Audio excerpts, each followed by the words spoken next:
What's going on, everybody? This is another episode of the show. I don't think we need to know. No, wait. What? I don't think we need to tell you anymore what we are. But then again, if you don't know, we are the Everything Horror Podcast, and you are listening to Paul Dolsky with the lovely fiance, Tessa Baker. And this is another interview with a very interesting Canadian. Haha. Interesting. Well, anyways, let's introduce you to Douglas. Oh man, I probably should have asked you this before we even started. This is Douglas Ewen. I want to say is how you pronounce your last name. Yeah, you're probably one of the first people to say it right. Wow. Okay. I want to take this honor for a minute, and just want to thank all the people that never doubted me for one thing. No, I'm joking. Anyways, it's not about me, but yay, congratulations to me. Anyway, yeah. So Douglas, welcome on board, and how's Canadian weather, by the way? Well, I'm sort of northern Ontario, so we still have snow, still a bit cold, below zero, anyways. Still winter. Holy shit. And I thought we were bad, but let's see. It is 72 degrees here with it's sunny, if you can believe it. It is gray and shitty and -5 Celsius. Oh, geez. Well, we had that the gray. Brutal. We had the gray weather yesterday, that's for sure. We thought it was going to rain or something at one point, that's for sure. It rained yesterday, then it snowed today, and we're supposed to get one more snowfall before it's supposed to be. We get about 8 months of winter here. Holy shit. That's no fun. No, it's not. The summers are nice, but then you have to endure 8 months of shit, and then it's nice for 3 months, and then 1 month of odd, you don't know what it's going to do. Fair enough. Fair enough. So, anyway, we're on to talk about the film that I reviewed for you that you wrote and directed, if memory serves me right, even after refreshing, I'm still trying to remember. Too much shit going on to remember. But anyway, yes, you wrote and actually had a co-writer as well, and directed this independent film, or short film, I should say, called Bi-Polaroid. And Correct. And can you tell us a little bit of a synopsis of this? Because unfortunately, there's not really one online, but for those that are listening to help understand what we're going to be talking about. Well, Bi-Polaroid is like you said, a short film. It was my first film in film school. It's basically about me in a way. I live with bipolar disorder 1, and a lot of people used to tell me that with mental illness, you get creative in the industry, and they tell me all these actors and directors, and then they found out I made a lot of horror movies and maybe you're a little bit scared. So what the movie is about is it's about a man who finds beauty in things that a lot of people find are horrific. Maybe the situation is not as best, and it's his lens that he's looking through, which in the movie actually represents a camera lens, but just his lens on the world, what he finds beautiful, what other people may find disgusting. Right. And it's very short and interesting, and you just need to pay attention a little bit too, if I may say, because I want to say at one point, which I kind of now, after rewatching it again, kind of makes me wonder if I even saw it the first time. It was the part with the lady that was getting ready for the photo shoot, and I noticed on her back this time there was almost like a horse print or some type of weird marking, almost as if like maybe like a horse stepped on her or something happened to her, because she was just like really looking at it. And then I don't know if I caught it the first time, but then when she's out in the photo shoot, and as you're saying, the guy is there looking at her being beautiful, and then as the lens is taking it, you start to get this dark vibe with the I'll say like the darkness of seeing it through the lens perspective, I want to say, which is like there's one part where I want to say it's the lady's hand on the ground, and you kind of see like a skeleton hand as well, which is like reaching out for her hand and some other creepy stuff, and then you see the ending, which I don't really want to go into because for people that have yet to see this, I don't want to spoil too much, but it is quite interesting. Tessa, what do you think of Yeah, it's the? still running the film festival circuit right now. There's a few more to go, wait for to see if I was selected or not. But basically, yeah, it's when she's changing the room and she has a disfigurement on her body, and then later on in the film, even though it's very short, you find that she's a model, and that's why the theme of everyone wears a mask. That she has her own problem. She's has her own physical image of herself, but on stage, she's someone that is supposed to represent beauty, but to herself, she may not feel that way. And yeah, there is a pretty dark, creepy vibe. Don't get the impression I'm a dark, creepy person in real life. I am Canadian, so still nice. But yeah, no, the video itself, yeah, it comes off. I was trying to go more experimental than narrative. Um, and the point was to keep it under 5 minutes. It's just with festivals, it's easier for them to put it in blocks before these people start making 20, 40-minute films that don't really find a place within the festival. And with my previous experience, I try to keep it short when I do short films. Well, that's always a good thing. Just real quick, so Tessa, when you were watching the Bi-Polaroid, what did you think of the film in general? I actually thought it was very interesting. It was a very creative take on portraying the Dark subject of the dark bipolar. subject of bipolar. Yeah, I thought it was pretty creative in how you portrayed it. To be honest. Well, it's not that I want to represent the actual, give people the idea that everyone that's bipolar lives this absolutely dark, creepy life where everything in their mind's all fucked up. It's just when people speak to me and they find out the genre I'm into, the type of films that I make, and then they find out that particular part of me exists, that I live with being bipolar, they tend to put the two together when I don't find that really to be the case. Well, you did mention we all wear different masks and stuff, and then especially at the end where the narrator says like I can't remember exactly how it's worded, but it's like, well, this is who I am, or this is me, or something like that, which is understandable. But then again, like, I don't think Tessa meant to say like it I didn't mean to say it like that. I'm. Oh no. Trying to. I didn't take it like that. No, but for somebody that may be listening, might like be like. I'm not saying anything to openly offend anybody on this subject. No, and I mean, welcome to 2019, where you have to welcome to put a 2019. disclaimer at the end of everything.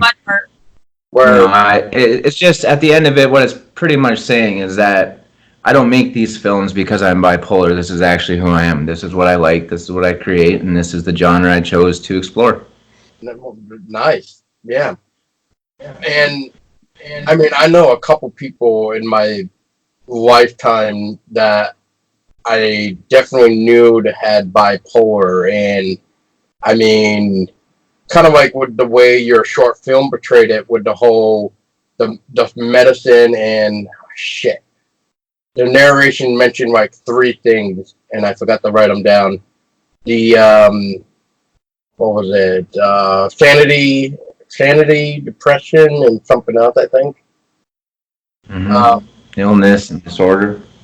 Yeah, and at first when I was watching this film, I was just like, okay, we see like he kind of already bloodied up and taking these pills to swallow right before he does the photo shoot, but then I kind of like the interesting twist at the end, and that's all I'm gonna say.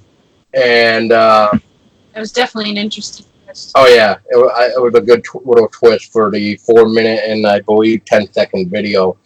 But So Doug, if you don't mind me asking, when was like the first time you knew you learned that you had bipolar, and how did you like I, deal with it?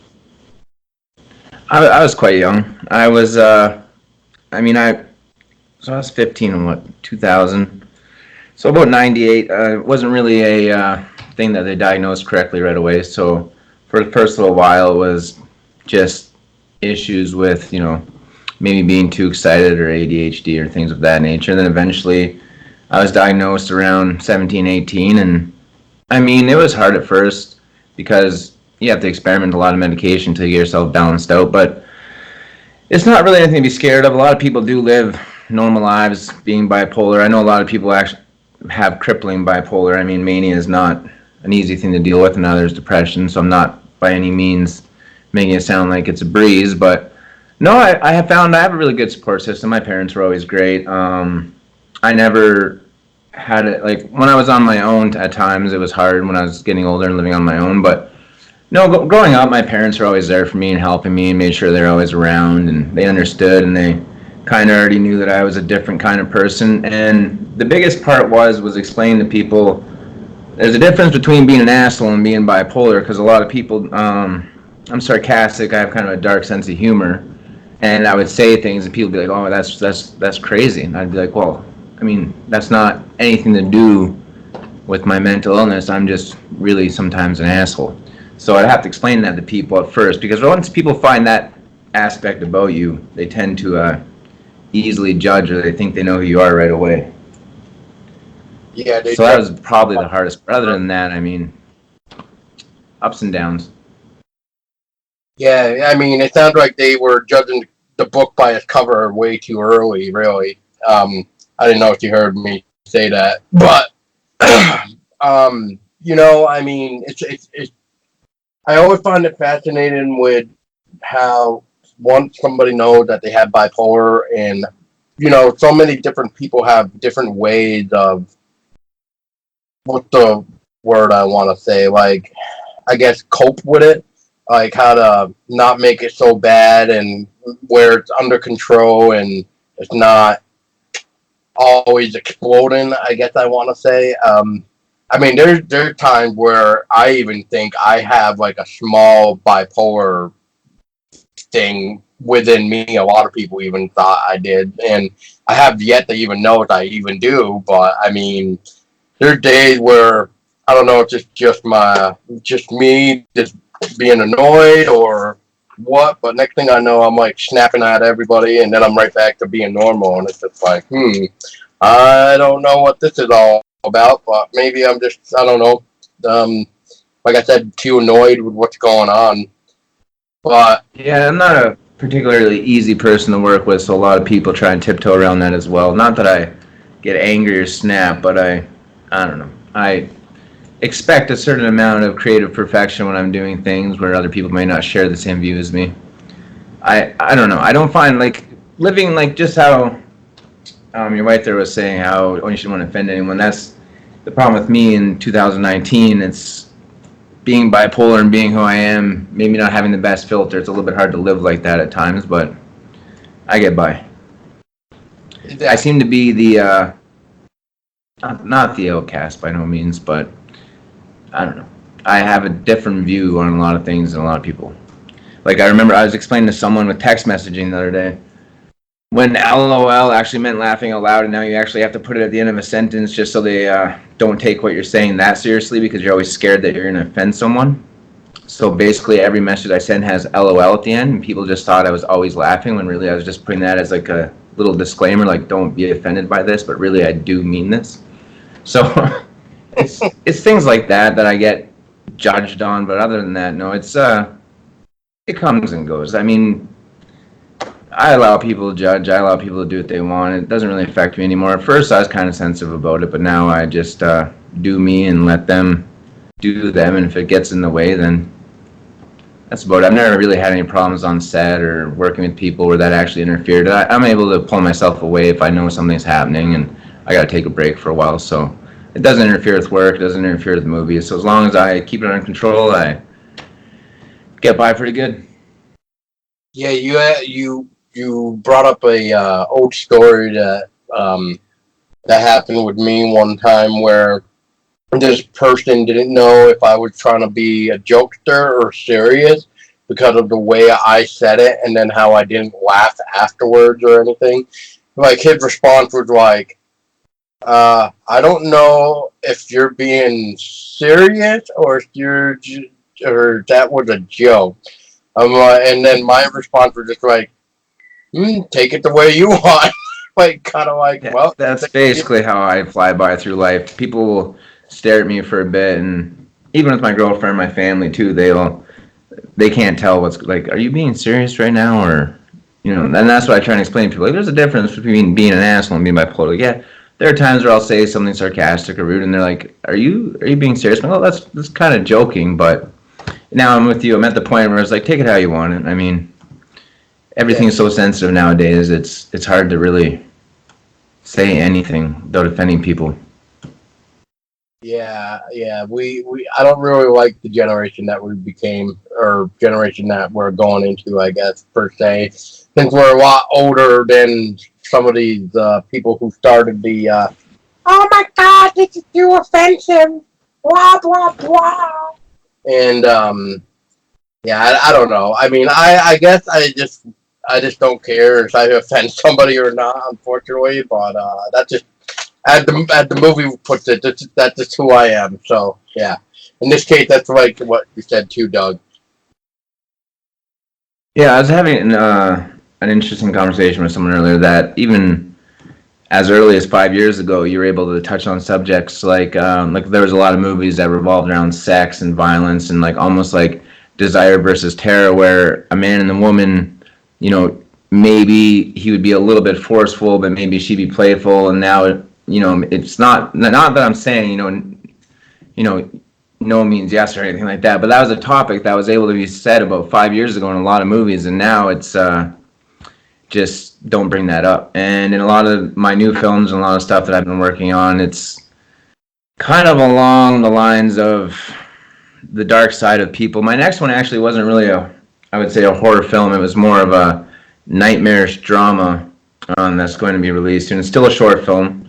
That I'm still editing. Actually, that's what I was mixing before I was doing this, and it is hard. It's really hard not to say the things that you want to say at the same time when you're trying to market yourself, especially on social media.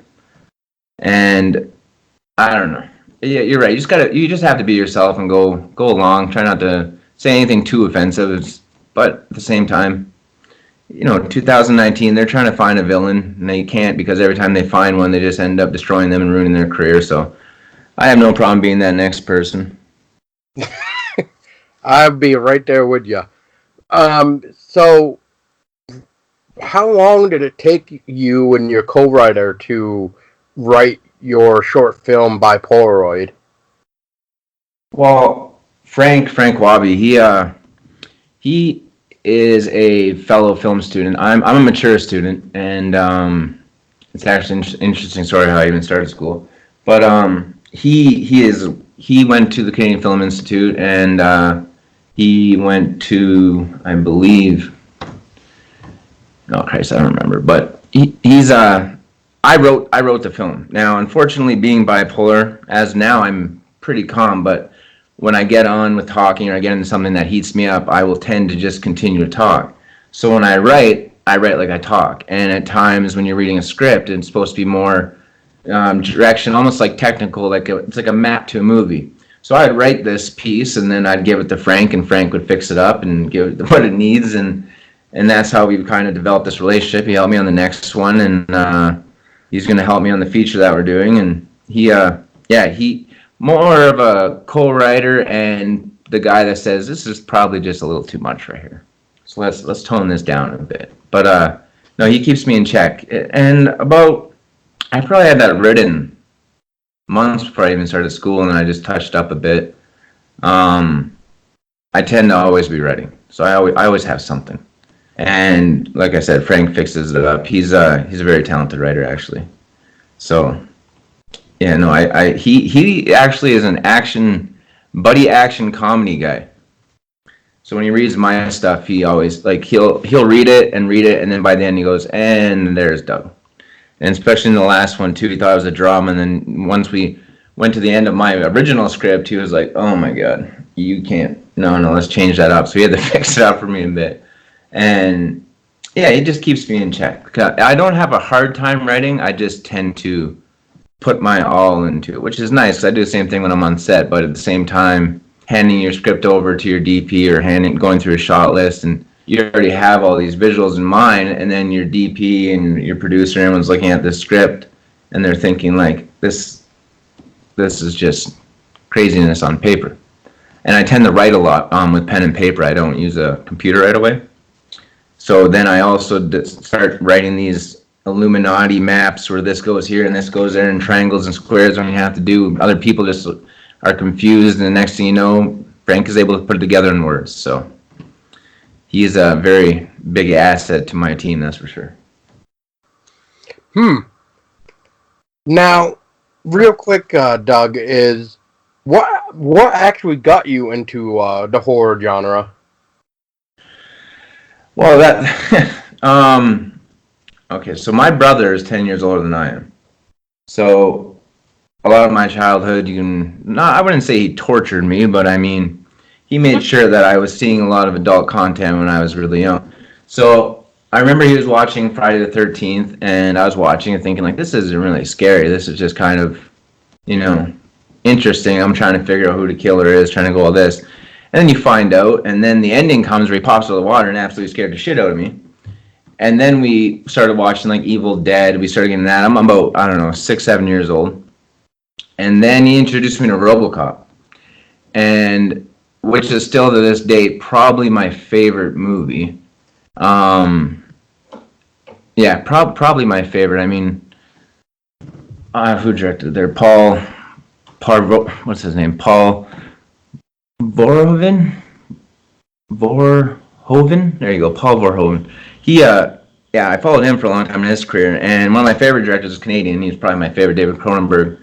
I watched a lot of his films, but when I was younger, I lived up north in a very small community, and there's about 1,000 people in this place. It was absolute. If you didn't play hockey, or you didn't play hockey, you didn't belong in the society. So basically, I was an indoor kid. All I did was watch movies, play video games, write, read. Comic books was a big part of my life.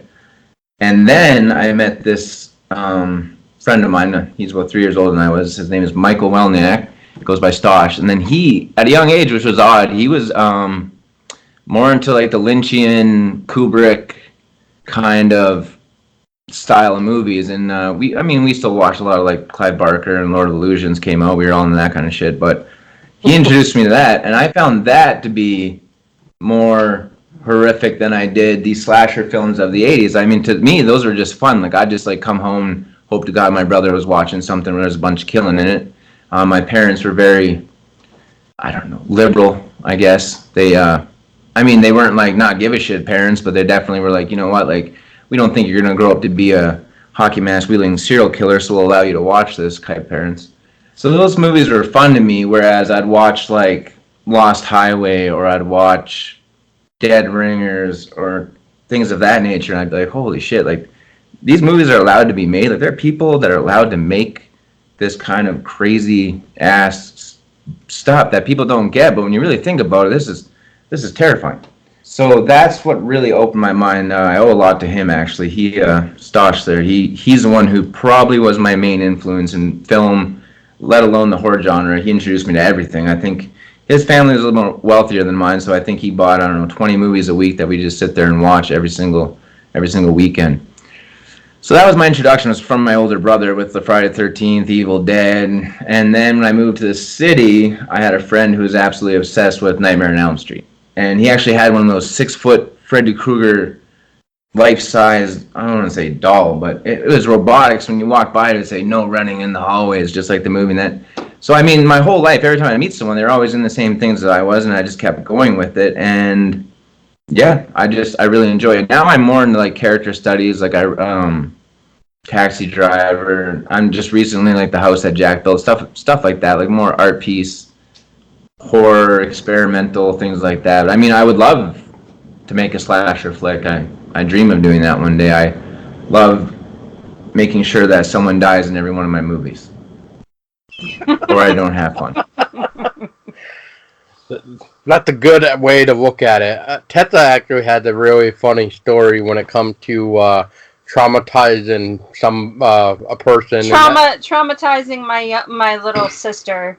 My little sister and I were 7 years apart in age, and I've pretty much grown up with a love of horror, and I used to torment her, I guess, more or less, unintentionally with Tales from the Crypt. She's like terrified of the Crypt Keeper. Like, she can't look at him, she can't listen to his laugh, she can't do like any of that. And then I used to watch a lot of zombie movies, and play video games with zombies in them and stuff like that. And when they would come running at the screen, she'd start screaming and stuff. And so, yeah. I would say video games also had a huge impact on me. Once I started getting into like Resident Evil and all those types of games, that's when I was like, okay, yeah, no, this is for me. Like now I'm getting more creative because I'm figuring all these different ways to kill zombies, and I'm seeing it, I'm playing it, so I'm able to be like, okay, if you go in this room, like, some scary shit's gonna happen, and that really helped actually define some of my writing. My brother actually wasn't the video game type. It was more me that introduced him to it as I got older. But yeah, no, he tormented me like that too. Tales of the Crypt for me though was exciting and funny until you get into like your 30th episode and he laughs and you're just like, would you please stop fucking laughing? Like, can you just introduce the show and then continue on? It's like when Spawn came out on HBO. The only reason I'd watch that show is because I'd wait for Todd McFarlane to say, now turn off your lights, and then that'd make me laugh. I mean, the show is fantastic, but the Crypt Keeper, I loved it, and as I got older, I was like, okay, he's not scary anymore. He's almost like a comedic character to me. Like, that's the kind of twisted like brain I had when I was little. And actually, a funny story about that. My mom, on my 12th birthday, Stosh and I convinced her. We had like a small group of friends, and we had a single screen theater in this small town. So my mom brought us to the theater to see Private Parts, that Howard Stern movie. You ever seen that? Yes. Yep. Yeah, so I'm 12 years old. We're sitting in the theater, and my mom's absolutely pissed off at this point because she says we tricked her, even though she sat there and watched the whole goddamn movie and then told me it was good at the end.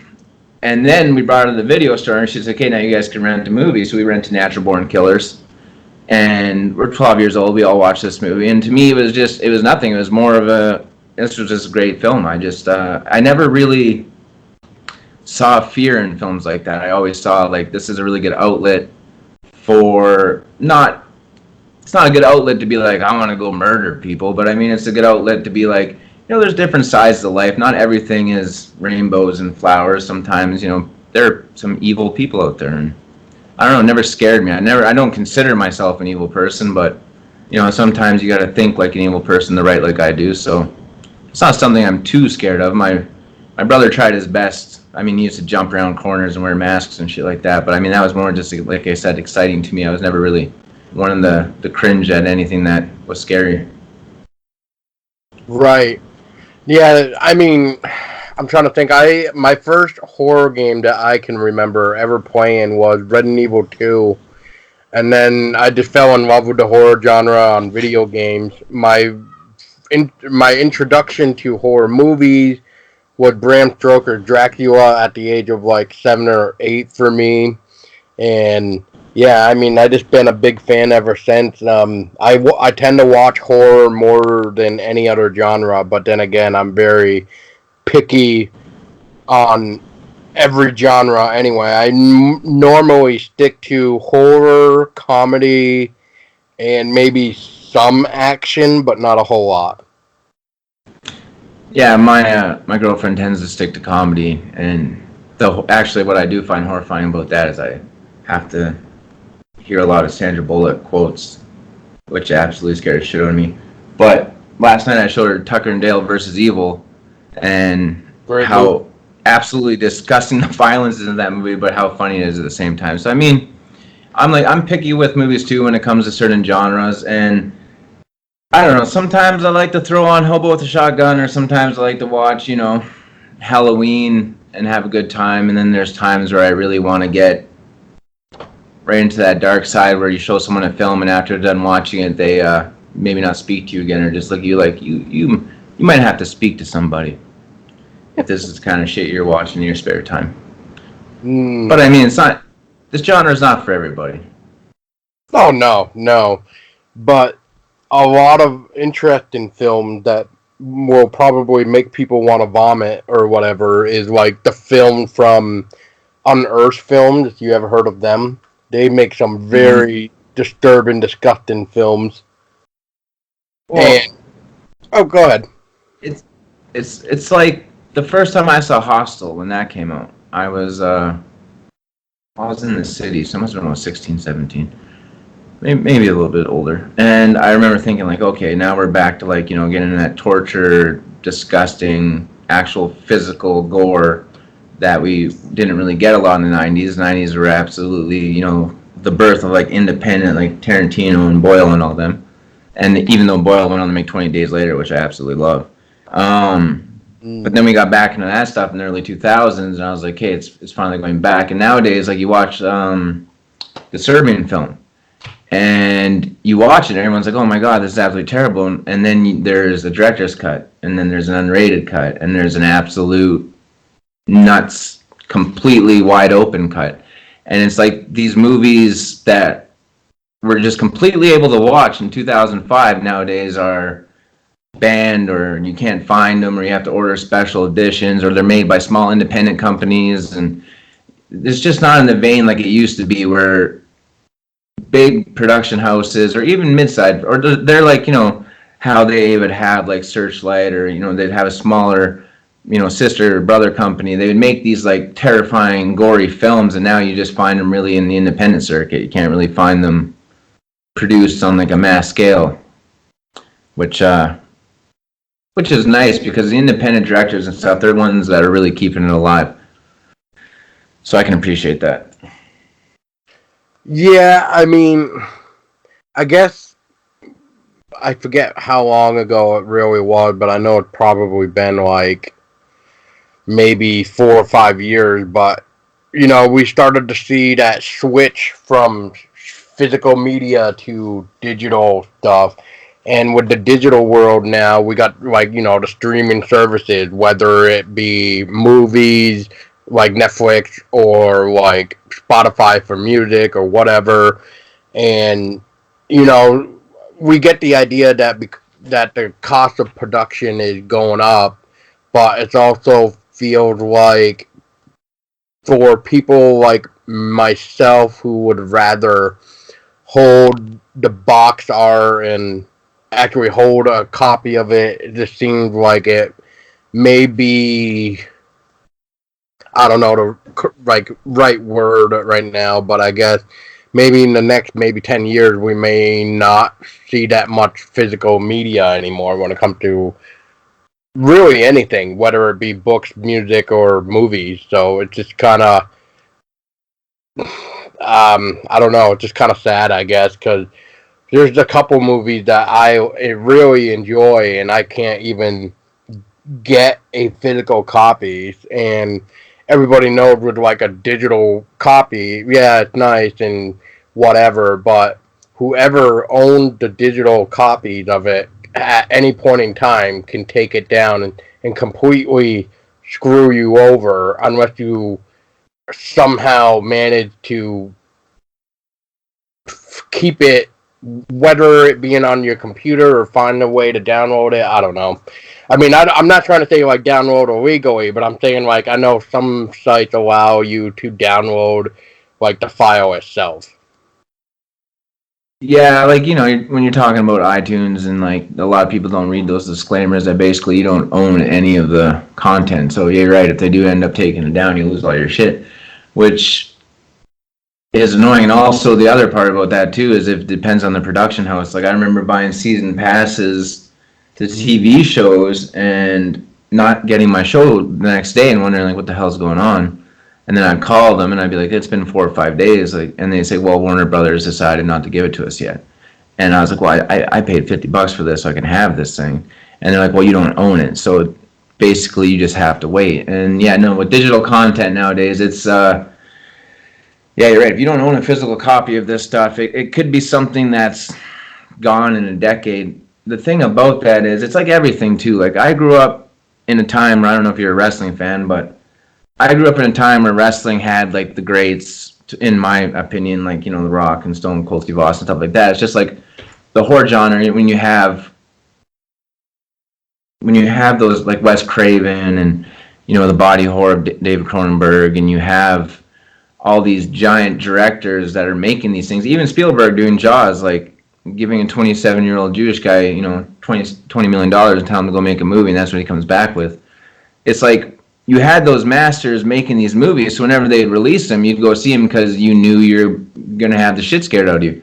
And nowadays, like I said, it's more independent, so you don't know who's making this stuff, and then they release it, and everyone immediately is like, no. Like Human Centipede 2, that's actually been banned in a lot of different places, and that's when it's hard now because we don't have the faith that we had in the directors and the production houses when we would see, like, Wes Craven's doing another Scream, or like, when Carpenter was doing like The Thing and stuff, of like horror movies like that, where you're like, hey, I'm ready to watch this because I've seen his movies and I'm willing to like put myself through this because I know it's going to be good with the story as long and the gore. But nowadays it's basically, if it's not shock value or something that's completely hardcore, not a lot of people get behind it.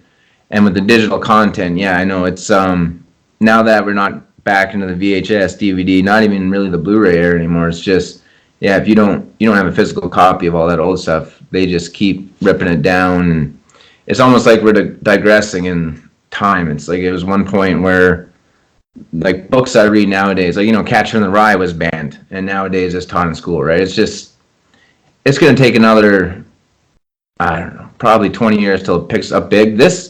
These last 3 years have been great for horror. You got to remember they made that Halloween remake, and I think they, I don't know, $80 million, and that thing brought in almost $1 billion. I think it was like 800 million or something like that. So I mean, like, they are seeing the value in it, like it is increasing, like with Jordan Peele making his movies and things like that, but it just doesn't have the same appeal. It's more, they're trying to say now, like I've been reading a lot of magazines and interviews now where they're actually using the word thriller instead of horror, which I found quite odd. Yeah, I started to notice that too, especially with some interviews from the Fangoria issue that I have. And I don't know how I feel about that, but maybe it's because they're losing the touch of what horror actually is.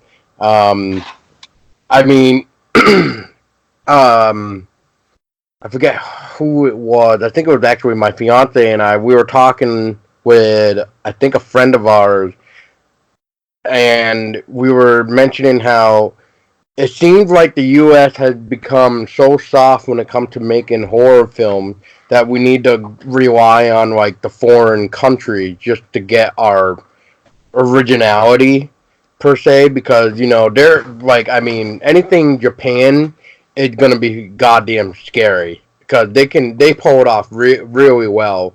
And like there's stuff from like French, or from France I should say, like Martyr. That's what, 2008, 2009. That movie is fucking brutal. And then the US had to take their dirty claws and make their own US version of Martyrs, which completely fucks up the entire idea of the French version. And one of the most brutal scenes of the movie is like so watered down in the US version that I just found the US version to be so goddamn fucking pathetic. And then we look at like what is it, the Spanish version of Wreck, which in the U.S. version is Quarantine, where the first one is mainly shot by shot, darker than the original, and then we get like Wreck 2 and Quarantine 2, and Quarantine 2 is just like, what the hell? While Wreck 2 was actually following the story, and yeah, I don't know. I just think the U.S. is really just not caring what they really do. I mean, look how many films they've started to remake, and look how many remakes we got coming. So yeah. Yeah, no, it was like that even in the past. So in like France and Italy, like the Italians of the Gallo era and Fellini and a lot of these horror directors that we got in Canada and the U.S. in like the 90s and 2000s, like we'd always rely on that because you're right. It was always the international movies that weren't afraid to push the boundaries, like even like Cannibal Holocaust and stuff like that. And in Korea, one of my favorite directors, I always pronounce his name wrong, but Takeshi Miike, I believe, is he Korean or is he? No, he's Japanese. And I love Itchy the Killer, Audition, stuff like that. And you watch those films and you're just like, oh my, this would never fly. Like no American or Canadian make this film. There's just no way. I had to order it from Japan for $90, and it came in a blood bag, and no stores would sell it. And then I found one little video store that would order it for me, and that's the only way I could get it. And yeah, North American films, the U.S. and Canada.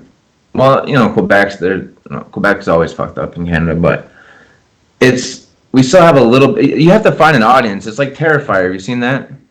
Yeah. No. Wait. No. Not yet. No. Well, I mean, it's absolutely brutal. You've seen it? No, it's on our list of movies to watch. It's been recommended to us by Courtney Akbar. Yeah, it's on Netflix. It found an audience but I mean, there are some scenes in that even I was like, oh my god, I can't believe this got a quality check. Like I can't. I had to turn my head a few times. I was like, I can't. This is pretty. It deserves its title is suiting for the movie. That's for sure.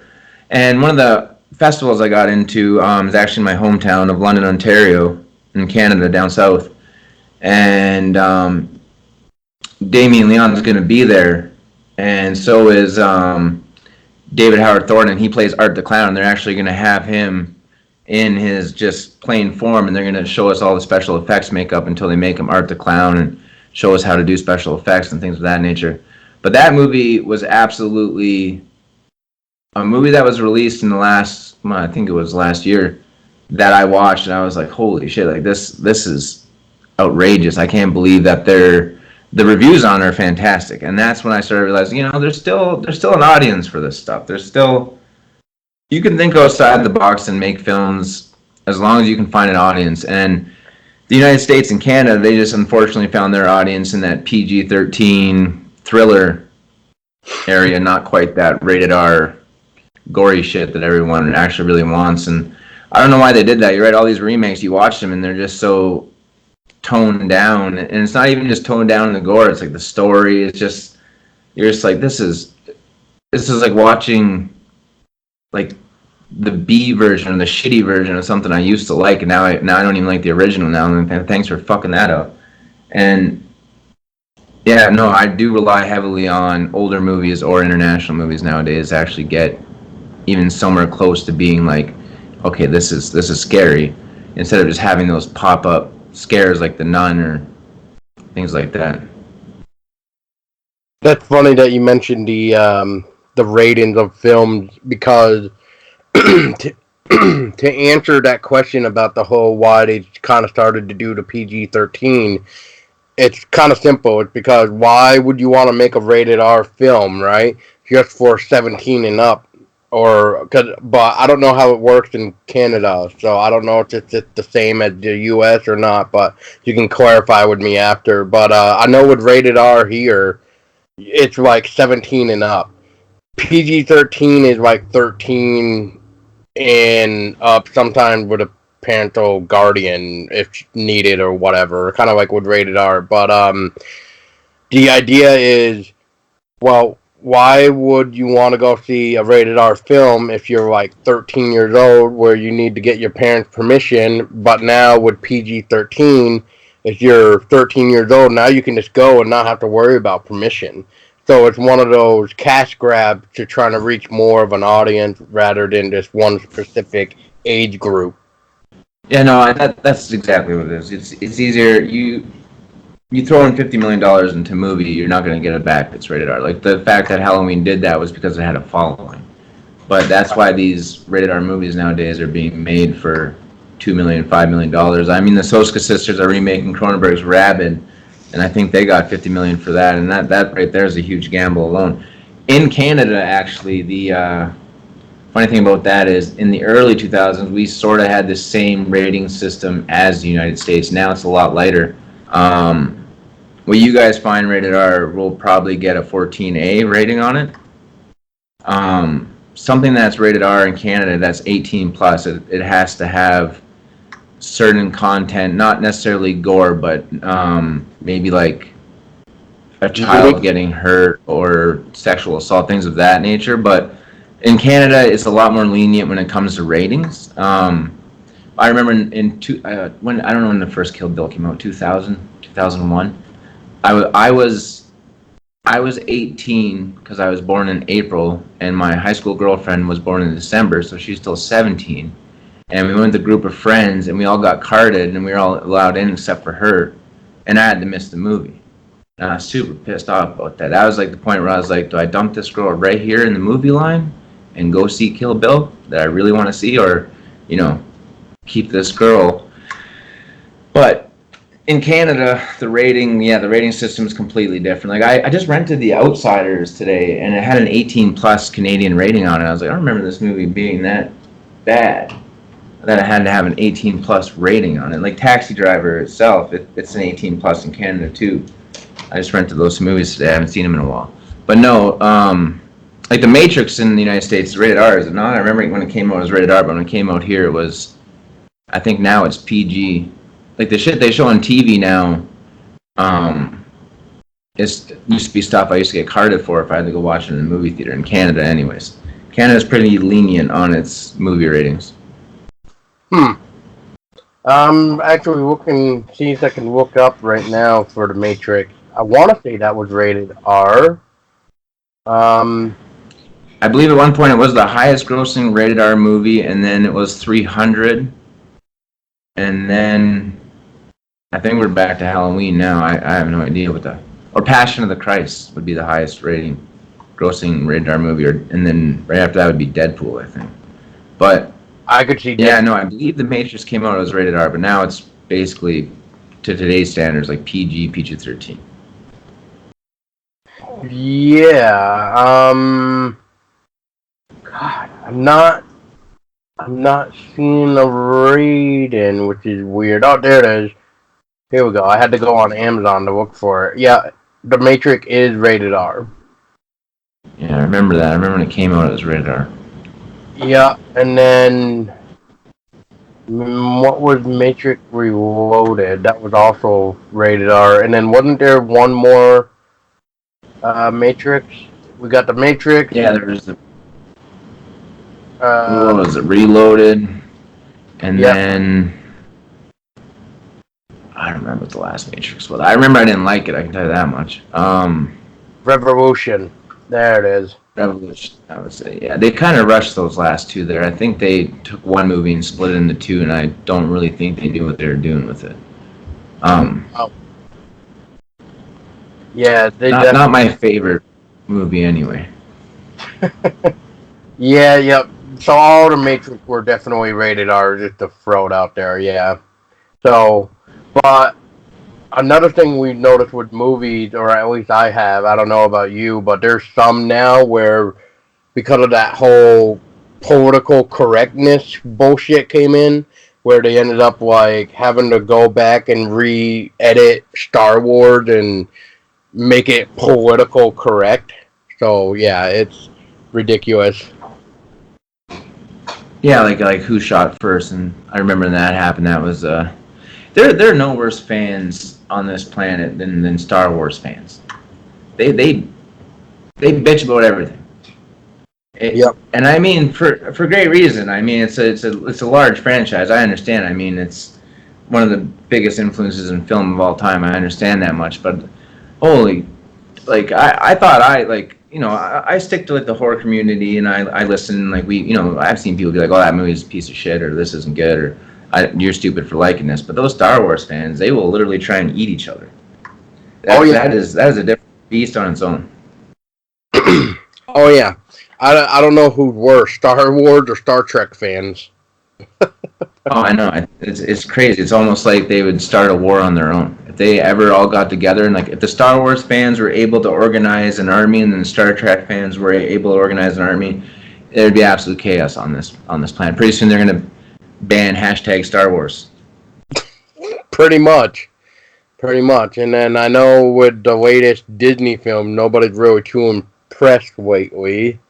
At least with the last ones anyway, they weren't too impressed. But now we got the upcoming Star Wars, The Rise of Skywalker or whatever. So, Yeah, I just saw that teaser the other day there. Yeah. yeah. So I don't know. Maybe it could help bring back the franchise. I don't know. I've kind of lost interest in the Star Wars universe after Star Wars number 3.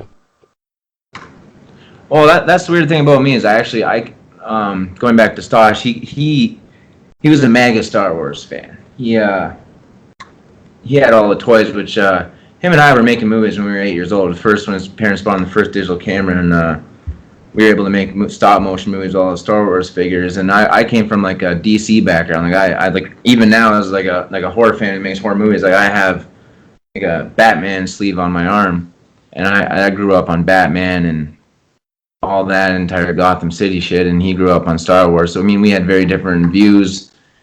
We liked a lot of the same movies, but we would get as soon as he went on Star Wars and I'd start putting it down, and that's when we weren't friends that day. But no, he's probably the biggest Star Wars fan I know.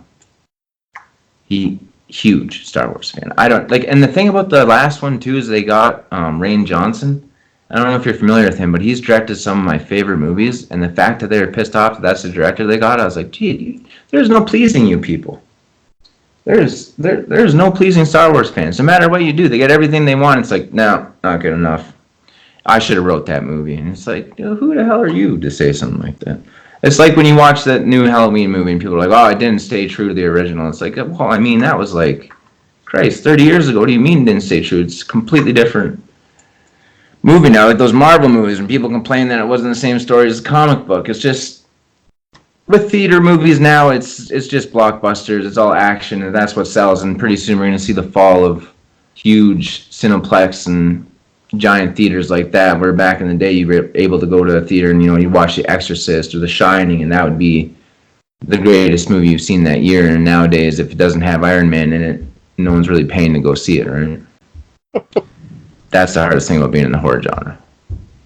Well, that can work in the horror genre as well, where, if people listen to fans, then it can either A, make a great horror film, or it can backfire, depending on what it is. So, I mean, kind of like with, since you mentioned video games, so when Red Barrel Games, they reached out to the fans, and they were asking about what did they like with the original Outlast that they would work on with Outlast 2. And somebody must have had said they loved to run away from everything, because that's all Outlast 2 was just running a marathon. And yeah, I remember that. I just recently played those games not too long ago, actually. I remember what was it, when they made that Friday the 13th one, and they just got I think it's still going, but they can't make any new content because one of the art directors on the third movie didn't give the rights to a certain outfit or something, and they got completely fucked on that one. And now I play that, sometimes I play that Dead by Daylight. I'll play that. I'll always be the killer. And like games like that are still fun. Outlast is good. Remothered, that just came out. That's what I mean. And that virtual reality, that Resident Evil 7, yep. I believe it was. Yep. That game is terrifying. And that woman crawled up the stairs. I think I shit my pants. That was the scariest experience I've ever had, actually, was playing that game. Yeah, you're talking the old lady, I believe, right? Going up the stairs. I think that's who it was. When you first save your girlfriend there, and then she comes up back as a zombie thing. Yep. Okay. Yeah, See, I I'm didn't play it in VR at first, so I wasn't really sure why everyone was freaking out about it. Then I got a VR headset and I was playing it, and I was like, oh, this is a completely different game when you have the VR headset on. Oh And yeah. I was thinking about doing that too, like immersive horror films and horror movies, and I was hoping that was kind of the direction I was going into, but like you were saying, like, it just seems to be going downhill, so I don't really see them making any real immersive, scary horror films. That's the last thing they're going to do now after all the backlash from the media and social media on the horror genre. It's just absolutely getting ridiculous at this point. Yeah. I don't know. I don't know what I'm starting to think of the horror community sometimes because, yeah, I just don't know. It's just crazy with what we see that's being out there for news wise, and yeah, I'm just not even gonna go into it. It's just one of those cluster fucks that goes around and comes around kind of thing. But um, so Doug, real quick, to kind of go back to like your Bi-Polaroid and stuff, and since you deal with like bipolar yourself, what kind of advice would you give somebody that trying to start out, maybe wanting to write their own short story or want to create an own movie or create their own movie? Well, the best thing to do first is to start with a short film. There was a gentleman I was talking to that asked me like if he should go balls deep into a feature and see if he can do it, or start off in a short film. And I told him you should start off in a short film because there's a difference between being on set and you have 3-4 days to film something that's 5 minutes and messing up along the way, but you're learning. And then there's a difference between jumping into a feature and then absolutely feeling defeated and not being prepared to do something of that nature. But writing a story, my best advice, and it's probably the best advice I was given as well, is you always write for your smartest audience. Don't go as far as to put shit in there that you think is smart or only you get, thinking that there's one person out there that's going to get it. I mean, you still have to make it commercial friendly. But yeah, always write for your smartest audience. Don't assume the audience is stupid, because as soon as you do that, they can sniff out authenticity. And if you're not writing who you are, you're not writing truly, just you're not feeling it. Like, I wouldn't go write a romance movie. It wouldn't work. I'd fuck it up. Even if Warner Brothers was like, oh, you $10 million to rewrite Pretty Woman, I'd just tell them, like, I'm sorry, it's not even trying to be rude. I'd probably just fuck that movie right up for you guys. Like, you wouldn't make any money on it. So, like, the audience, they can sniff out when you're not being real. So I tell people, like, when you're writing, you don't always have to write what you know. I don't find that to be the best advice. People always say, like, write what you know, write what you're familiar with. And, I mean, when you're starting off, it's good to do stuff like that. But when you get in that habit of just writing what you know, you just get in the habit of writing about yourself and writing about past experiences, and now you're writing more life than you are entertainment. So what I tell people is write for your smartest audience. Make sure that there is a piece of you in the story that you can relate to. Like, yeah, like in Bi-Polaroid, there's parts of me where I'm trying to tell people, like, no, I'm not writing films like this because I'm mentally ill. I'm writing films like this because I chose to. This is who I am. This is what I write. But at the same time, am I killing people with the camera? No. It's like Lars von Trier. When I was listening to him talk about the house that Jack built, and there's a scene in that where Matt Dillon's character, Jack, kills a woman, and then he goes to leave the house, but he has to keep going back in because he keeps thinking that he left blood somewhere, and he keeps cleaning the same spot over and over again. And Lars von Trier said, you have no idea how close that is to my real life. And everyone like kind of looked at him. He's like, no, not killing people. Just like sometimes I'll be cleaning and then I'll think to myself, like, oh, I forgot that part, and I'll go back and clean it. And that's what I mean about putting yourself into a film. It's like, yeah, you write what you know, as in, really define your characters, make sure you're doing characters. And another thing is no production house or no producer wants to invest in someone that's writing a script in between Xbox games or Call of Duty rounds. You have to write your log line, your treatment, your outline. You have to write your character descriptions. You have to make sure you go all in. If you're just in there, you open up cell text or final draft or reviews and you jump into it and you write it and you just pump off your first draft and start sending it to people, you're going to look like a jackass. It's the best to really put time in the development, pre-production. That's where I spend the most of my time. So when I get on set, I'm not sitting there with my dick in my hand, staring at everyone, not knowing what's going on. And it's not to say that you can't rewrite during production, but I mean, work hard. And I tell everyone, and I believe Muhammad Ali said the best, is every time you're not practicing, or every time you're not training, someone else out there is. When you meet that person, they're going to beat you. So every day, write an hour, even if it's a day that you're feeling shitty, or even if it's not even about the film that you were writing the day before. Just sit down and write an hour a day. Get it out of you. Always be improving yourself, and just remember you're writing movies, and you can cheat a little bit too. That's the best thing about movies, is that you can have shit in there that doesn't quite make sense, but the audience, they still are able to create some kind of reality around this fantasy, because we're so exposed to theater and cinema and comic books and novels and fiction that we expect there to be a little bit of leeway. Like, is there a robotic cop that can go around and, blow people's arms off? No, there isn't, but if there was, this is what would happen.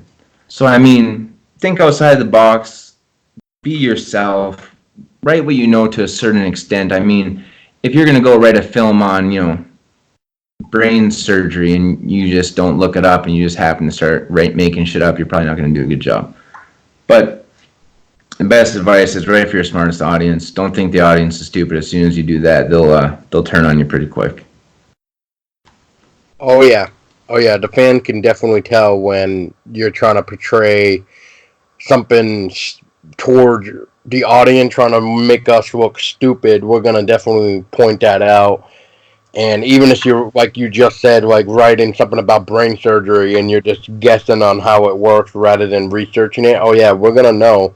We're gonna know your screw ups and fuck ups and everything, unless you somehow try to make it believable. But then in that case, you gotta really make it believable to really hide the falseness, I guess, within the lines, I guess, would be the best way to put it. But yeah, I mean, I could go on about that, but yeah.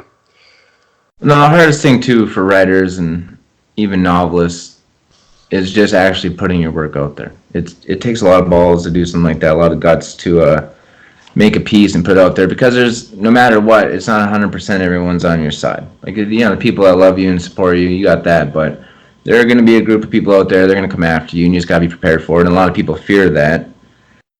And I don't blame them, because it gets scary after a while. I mean, even this author that I'm working with now, and probably not this summer, next summer, we're thinking about collaborating on something with his. But even he, when he was handing it to me, was kind of like, do your own vision. He's very passive, very, very willing to give up a lot of his ideas that were in the book that meant a lot to him and had a lot of subtext in his life at one point, where he was just like, oh yeah, just try and make it your own vision. I'm like, well, I plan to do that. That's where I wouldn't be a really good director. But people get very uncomfortable right away when they start thinking like, okay, I wrote this sort of personal piece and now I'm about to show it to a bunch of people. And there's always that one person to you who's going to be an asshole, but really they just don't like your stuff. Not everything's for everybody, right?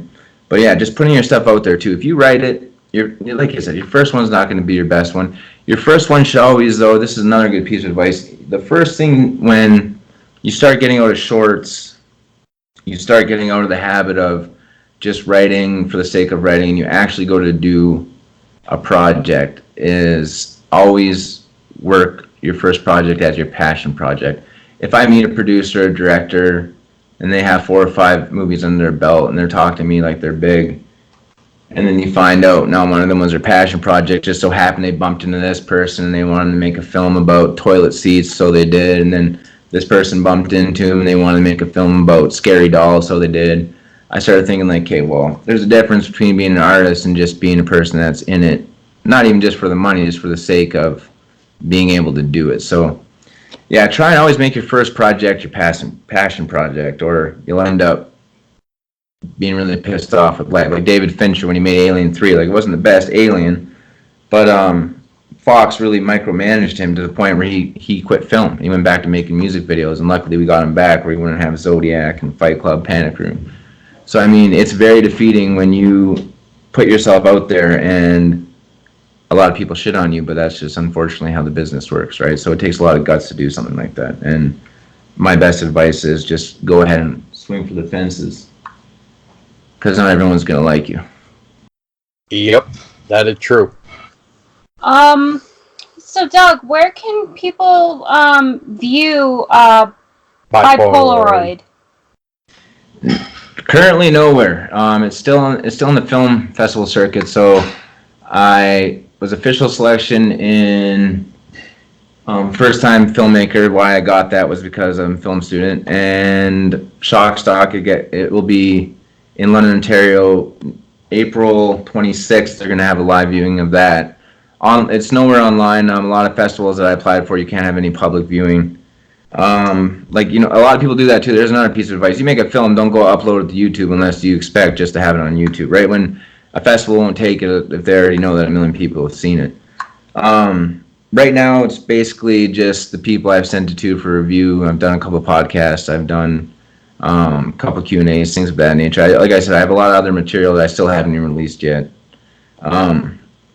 I'm not that weirdo that like holds on to their projects and doesn't show them, but as of now, once it gets out of the film circuit, I'll probably throw it up on Vimeo and YouTube and start my channels and get everything going.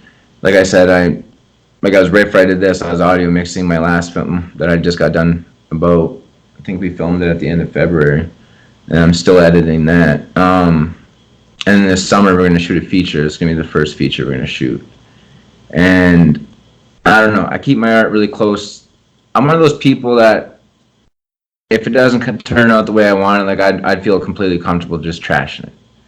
And with Bi-Polaroid, I was almost like that. I was like, you know what? I'm just going to put this one aside. I'll shelf it, and I'll come back to it later on.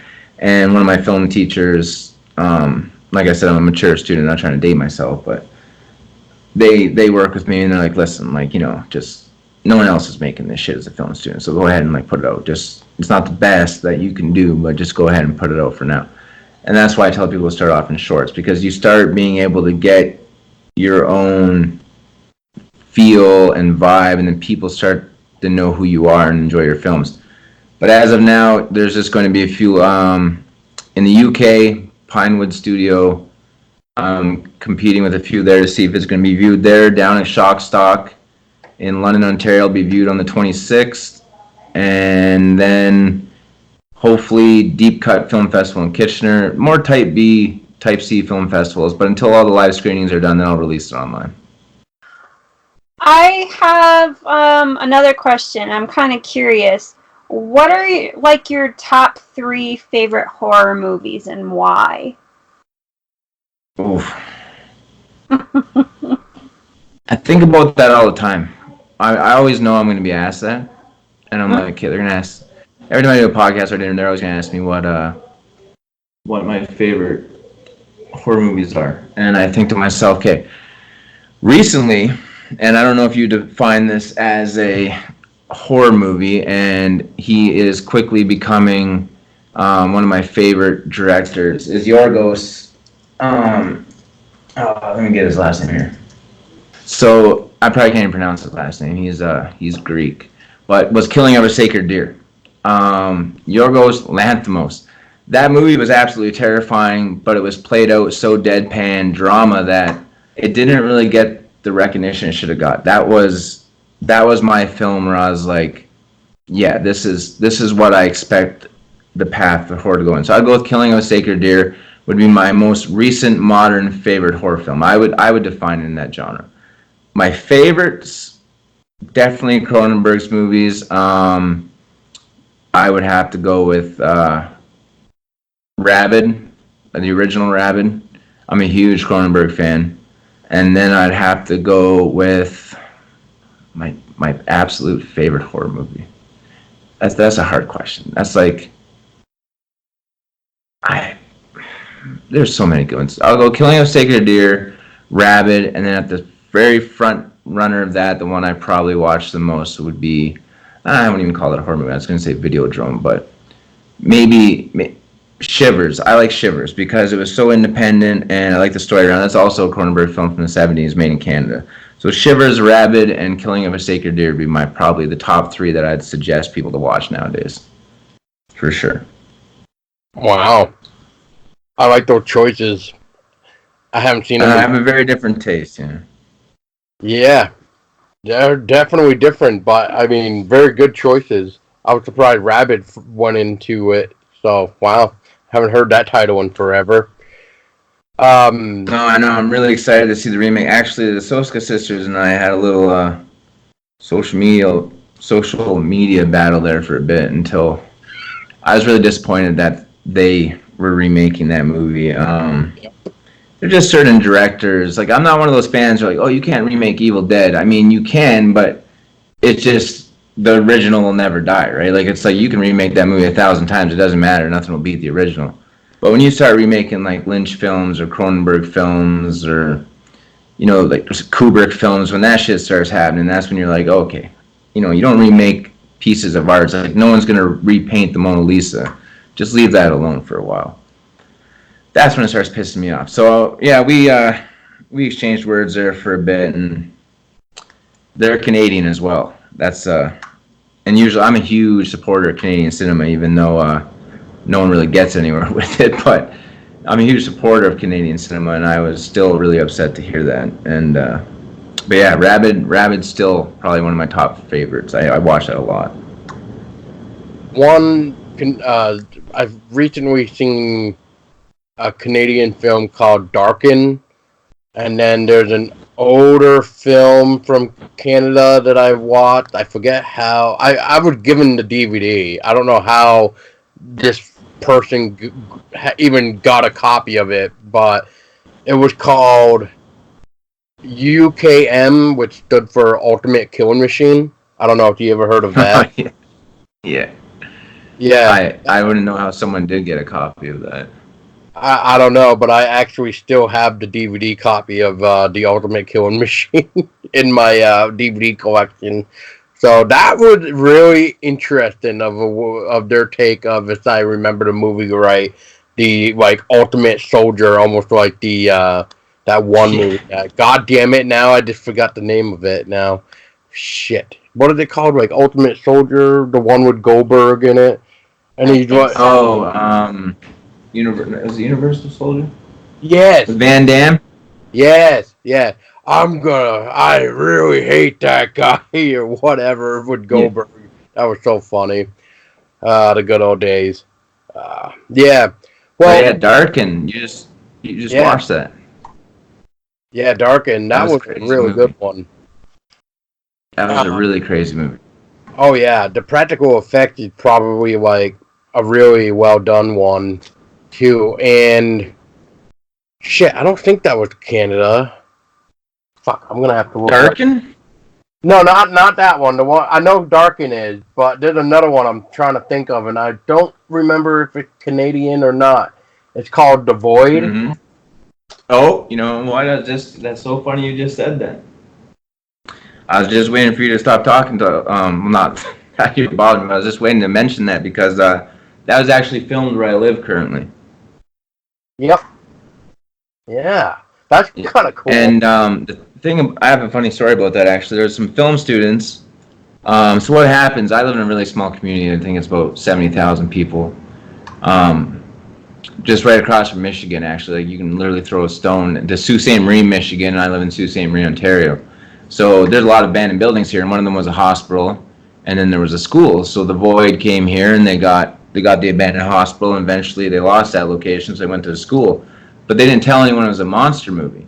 That there were monsters in the movie, and one of the kids from our college that got on there is, I think, second unit camera assistant or grip or gopher or location, something of that nature. He took a picture of the practical effects and put it on Instagram. And our college got complete shit and had to be taken down. That kid got fired and almost ruined that whole movie for those guys. But you know what? Now that you mention that, I will make a fourth add-on to that list. The Void was probably one of the greatest films to come out in the last 10 years. That movie was absolutely amazing. Yeah, I definitely dug the practical effects, especially that one dude that can like, what that word I'm looking for, contort his body all over the place. Yeah, Oh body yeah. contortionist. Yeah, Yeah, that that one. was that was great. Yeah, Actually, I would say the best part of that movie was when the guy tells that cop's wife to shut the fuck up, and the cop says, "It's my special privilege to tell my wife to shut the fuck up. You don't get to say that."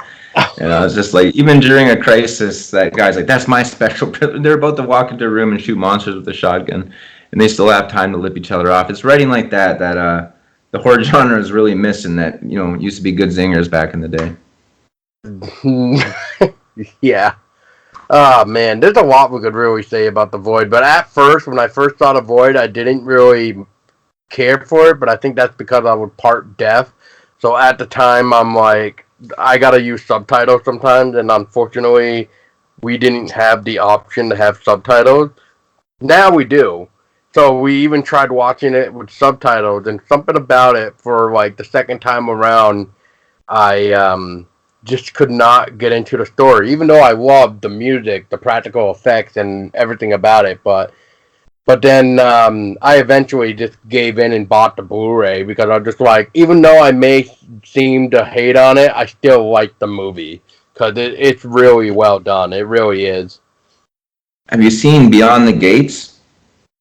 A long time ago, yeah. Actually, yeah.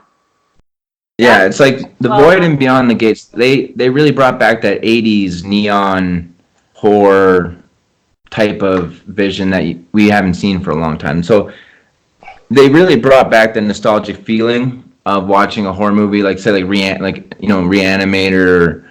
or From Beyond and stuff like that, or just like those '80s horror films that you're like that were kind of outside of the box. That's why they were good. The Void it's a confusing movie to get behind, and then you see the ending and you're kind of like, okay, this is open for a lot of interpretation.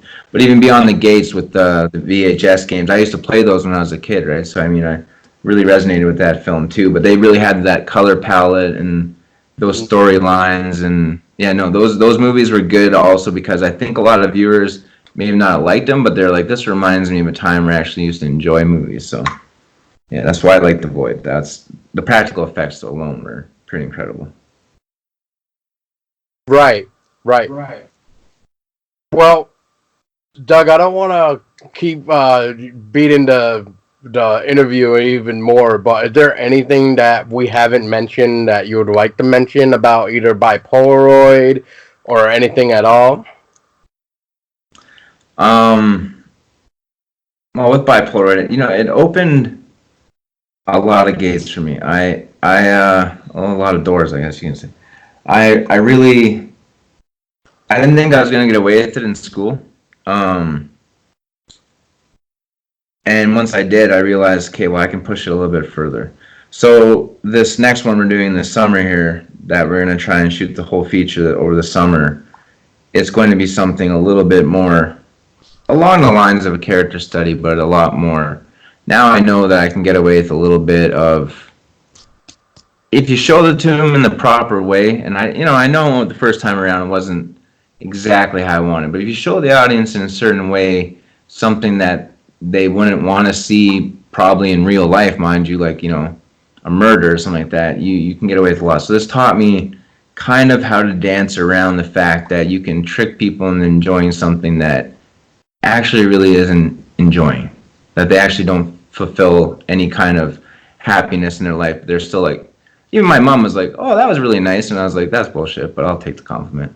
Um, Now that I know that I can do that, I can do it. Actually, the only reason I went to film school, I've been doing this for a while. I actually was in Sault Ste. Marie. I was supposed to be visiting this city. I'm pretty sure now I'm under the impression that it's purgatory, and I'm died somewhere else. And I've just been living in this city now for 3 years.